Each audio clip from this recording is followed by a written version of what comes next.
Assalamu alaikum wa rahmatullahi wa barakatuh. Tayari tumo ndani ya ndege kwa ajili ya safari ya hija. Tunapaswa kusoma dua ya safari, nayo ni hivi: subhanalladhi sakhkhara lana hadha wama kunna lahu muqrinin wa inna ila rabbina lamunqalibun. Baada ya kuwa katikati ya safari, rubani atakapotutangazia ya kuwa tumekaribia miqat, tutabadilisha haya mavazi na kuvaa mavazi ya ihram na kutia nia kwa ajili ya suala zima la ibada. Insha Allah, dua zenu. Wassalamu alaikum. Habari za wakati huu akina baba na kina mama. Mimi ni rubani wako Gharib Mzinga. Sasa tumekaribia katika mipaka ya miqat. Kwa wale wanaokusudia umra, basi wanaweza kutia nia na kuvaa ihram. Ahsanteni. Alhamdulillah, tukiwa katikati ya anga na katikati ya safari, rubani amekwisha tutaarifu ya kuwa tunakaribia miqat, na kabla kuingia ndani ya mipaka ya miqat tunapaswa kuhirimia. Na kuhirimia maana yake kutia nia ya kuanza kufanya ibada na kuchenji mavazi ya kawaida na kuvaa mashuka haya mawili meupe. Nia ya kuhirimia ni labbaik Allahumma hajja, labbaik Allahumma labbaik, labbaik la sharika laka labbaik, innal hamda wan ni'mata wal mulk la sharika. Mahujaji wakiwasili katika mji mtukufu wa Saudi Arabia.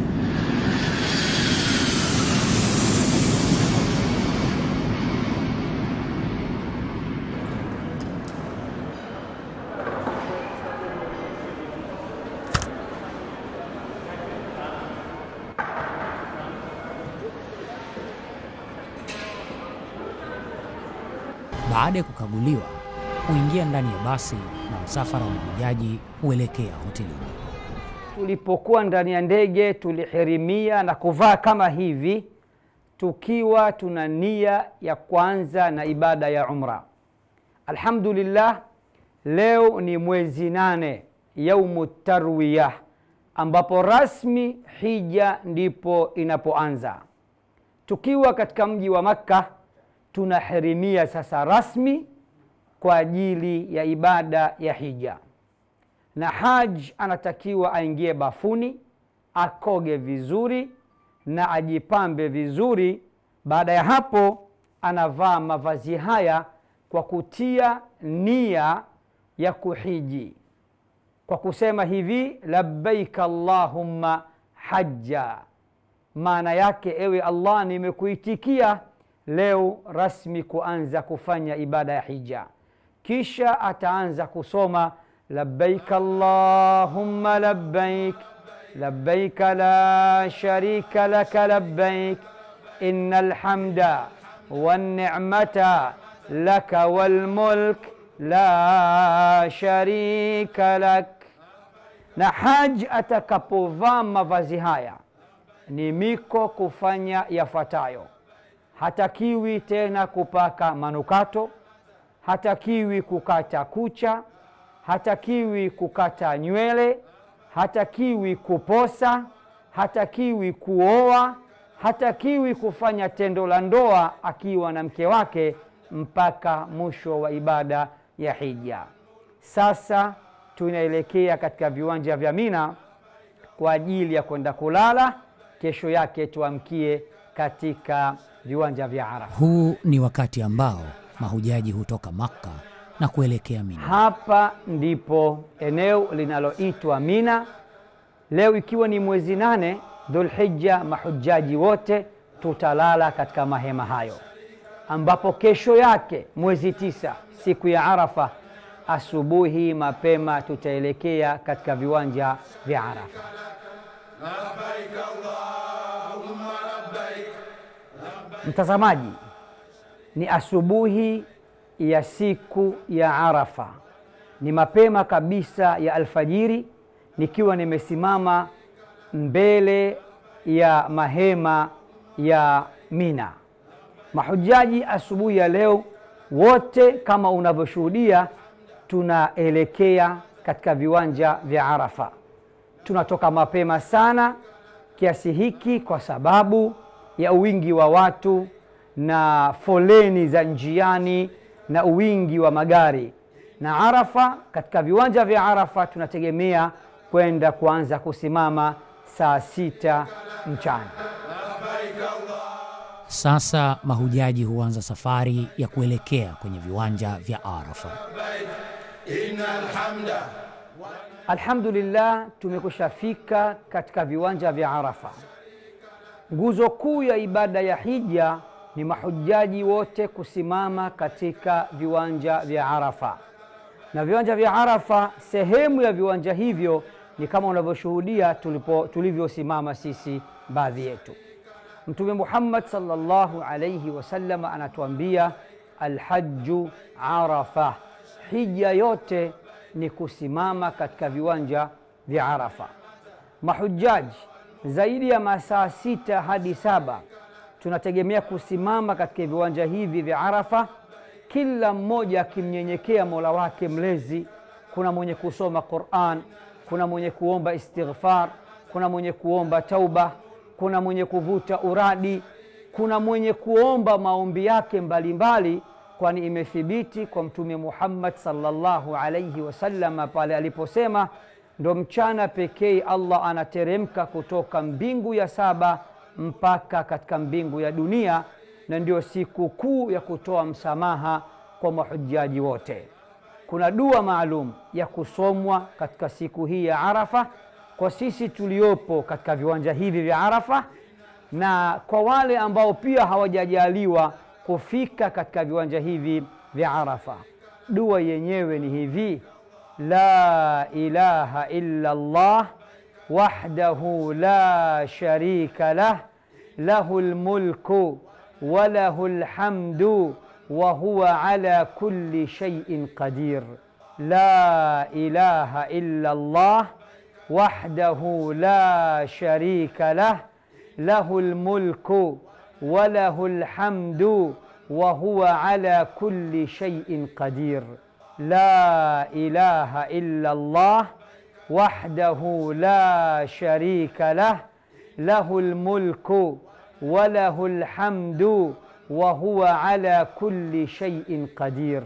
Bwana Mtume anasema dua bora kabisa ni ile dua ambayo inasomwa katika siku ya Arafa, na ndio dua niliyoisoma mimi na wakaisoma manabii kabla yangu, na dua yenyewe ni kama nilivyowasomea hivi punde.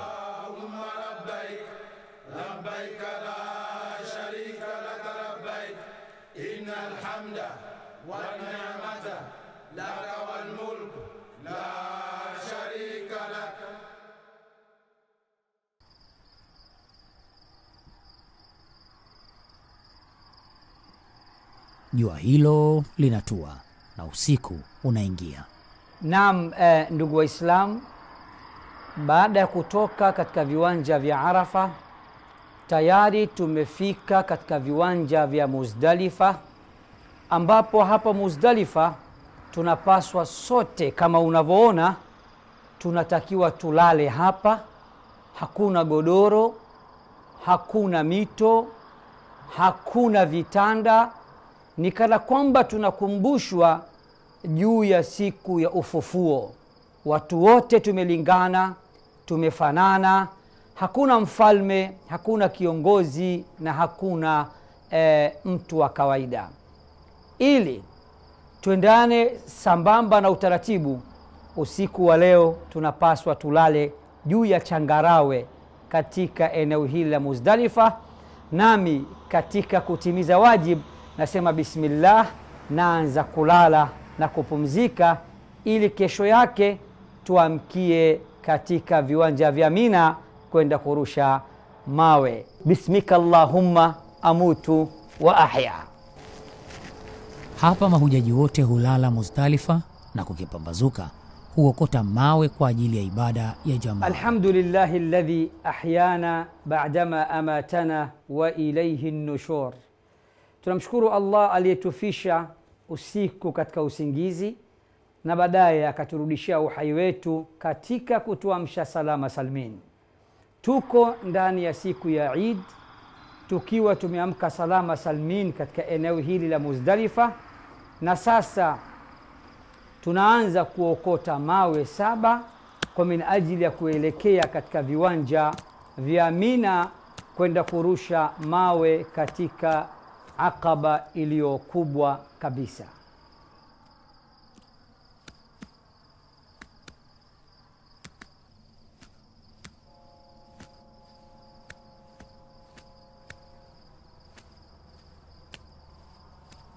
Kama unavyoona pirika, kila haji katika mahujaji tunahangaika kutafuta mawe. Ni kibarua, lakini ndio ibada, hamna namna ya kufanya. Leo hii kila mmoja wetu anapaswa aokote mawe 7 kwa ajili ya kuelekea katika viwanja vya Mina kwenda kurusha Aqaba ya kwanza. Maeneo yanayorushwa mawe ni 3: Aqaba kubwa inayofuatia katikati na ile ndogo. Kwa siku ya kwanza tunapiga mawe katika Aqaba kubwa, manake kwa lugha nyepesi za Uswahilini tunampiga ile shetani mkubwa. Siku ya pili tunapiga yote 3 7 7 21, na siku ya tatu vile vile yote 3 7 7 21. Leo hii insha Allahu taala mimi ninaokota mawe yangu 7 nikiwa na kusudia kuelekea Mina kwa ajili ya kwenda kurusha Aqaba iliyo kubwa, kurusha mawe bimaana kumpiga shetani kama Nabii Ibrahim alayhi salam alivyofanya. Kutoka hapa mpaka Mina ni hatua kidogo na tunakwenda kwa miguu. Inshallah dua zenu: labbaik Allahumma labbaik, labbaik la sharika lak labbaik, innal hamda wan ni'mata laka wal mulk la sharika lak labbaik Allahumma labbaik. Ndugu Muislam, tayari tuko ndani ya eneo la Mina, na kama unavyoshuhudia ile jamara kubwa ambayo inafahamika kwa jina la aljamara au jamaratu al-Aqaba al-Kubra, lugha nyepesi ya Kiswahili, yule shetani mkubwa siku ya kwanza anatakiwa apigwe mawe 7. Na mimi alhamdulillah nimekwisha okota mawe yangu tangia Muzdalifa kama mlivyoshuhudia. Sasa bismillahirrahmanirrahim napaswa kurusha mawe moja hadi nyingine na kusema uradi huu ufuatao: bismillah Allahu akbar, bismillah Allahu akbar, bismillah Allahu akbar, bismillah Allahu akbar, bismillah Allahu akbar, bismillah Allahu akbar, bismillah Allahu akbar. Mtazamaji, hivi ndivyo Nabii Ibrahim alayhi salam alivyompiga shetani mawe mara 7 siku ya kwanza, wakati anamfukuza kwenda kumzuia asichinje mtoto wake Ismail alayhi salam. Zoezi hili linaendelea kwa muda wa siku 3. Kwa leo tumerusha mawe mara 7. Kesho tutampiga shetani mkubwa mara 7, na wakatikati mara 7, na yule mdogo mara 7. Bimaana kesho ni mawe 21 na kesho kutwa mawe 21 hapa hapa katika eneo la Mina. Ni wajibu kwa kila hujaji mara tu baada ya kurusha mawe achinje, lakini kutokana na wingi wao basi serikali huchinja kwa niaba yao. Alhamdulillah, tumetoka kuchinja na sasa tunaelekea kunyoa ama nywele zote au kupunguza. Na baada ya zoezi hilo, mavazi haya ni ruhusa kuyatoa saluni. Innal hamda wan ni'mata laka wal mulk la sharika lak labbaik Allahumma labbaik, labbaik la sharika lak labbaik. Sasa mahujaji wanaelekea msikiti wa Al-Kaaba kwa ajili ya tawafu. Usisahau na ukumbuke kutia nia na kunywa maji ya Zamzam popote pale utakaposikia kiu. Alhamdulillah, sasa tumo ndani ya msikiti wa Al-Kaaba. Al-Kaaba ndio hiyo kama unavyoshuhudia nyuma yangu, na ukishaiona kwa mara ya kwanza Bwana Mtume sallallahu alayhi wasallam ametuambia hivi, tusome dua hii ifuatayo: Allahumma anta salam wa minka salam wa ilayka yaudu salam fahayyina rabbana bisalam. Mtazamaji, hapa hakuna kuswali tahiyatul masjid, bali moja kwa moja tunapaswa tuanze na tawafu, bimaana kuizunguka Al-Kaaba mara 7. Na kuna eneo maalum la kuanzia na eneo maalum la kumalizia. Eneo maalum la kuanzia kama unavyoshuhudia katika huu mstari au hii taa ya kijani unaiona hapa mbele yako. Nami bismillah naanza. Wakati unazunguka unasema rabbana atina fid dunya hasana wa fil akhirati hasana wa qina adhaban nar. Na unapaswa kuomba haja zako, shida zako, dua mbalimbali na chochote utakachokiweza. Bismillah, na mimi naanza kwa pointi ya kuanzia. La sharika lak labbaik Allahumma labbaik labbaik la sharika lak labbaik innal hamda wan ni'mata laka wal mulk la sharika lak labbaik Allahumma labbaik labbaik la sharika lak. Katika moja ya pembe za Al-Kaaba kuna Al-Hajarul Aswad, bimaana jiwe jeusi. Asili yake ilikuwa nyeupe kuliko barafu, na asili yake imetoka peponi, imekuwa nyeusi kwa sababu ya kupokea madhambi ya watu, kwa sababu watu wanagusa. Ni sunna kuigusa. Ikiwa utapata fursa hiyo, nenda ukaiguse na uibusu hasa. Na ikiwa hautofanikiwa kwenda kuigusa jiwe jeusi au kuibusu, basi yatosha ukiashiria kwa mkono wako, hilo nalo linakutosha insha Allah. Sasa tunaanza kutufu katika Al-Kaaba mara 7. Bismillah, rabbana atina fid dunya hasana wa fil akhirati hasana labbaik la sharika lak labbaik innal hamda wan ni'mata laka wal mulk la sharika lak labbaik Allahumma labbaik labbaik la sharika lak labbaik innal hamda wan ni'mata laka wal mulk la sharika lak labbaik Allahumma labbaik labbaik la sharika lak labbaik innal hamda. Assalamu alaykum wa rahmatullah. Assalamu alaykum wa rahmatullah. Ndugu yangu Muislamu, baada ya kumaliza kutufu mara 7 katika nyumba kongwe kabisa ya Allah subhanahu wa ta'ala, tumeagizwa kuswali rakaa 2 nyuma ya makamu Ibrahim kama unavyoshuhudia. Sasa tumebakisha sehemu ya mwisho katika ibada ya haji. Sasa mahujaji hutembea baina ya milima miwili, Swafa na Marwa, na baada ya mizunguko 7 basi hija itakuwa imekamilika. Naam, ndugu Waislamu, hivi sasa tumo mbele ya jabali la Safa, na hapa ndipo pana sa'i mara 7 baina ya mlima wa Safa na Marwa. Na hapa tunapaswa kwenda mara 7. Unakwenda ya kwanza, unarudi hivyo hivyo mara 7. Na dua maalum ya kusomwa itasomwa katika eneo maalum.